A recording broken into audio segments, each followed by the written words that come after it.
Went through the boat, stringers are rotted, transoms rotted. The boat is completely below deck, saturated with water. This is that T-catch. You know, it's covering up the fuel tank. This is soaked. You know, you can see here the fuel tank underneath there. The stringers are delammed. I could almost put the pry bar through the stringer over there, and that's what's happening.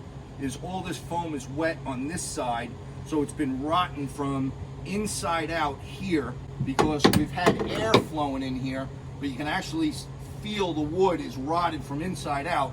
Yet further back, it's going to be rotted from both sides because underneath the deck on the outboard of the stringer is completely filled up with foam and it's all wet.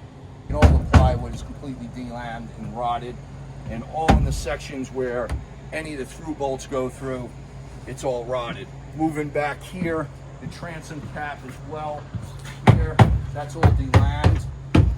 And again, that's because all the moisture gets caught. This is a closed area. Up there is more of a closed area where they breathe more because the gunnel's open here. So you're just going to have rot isolated where your through bolts are.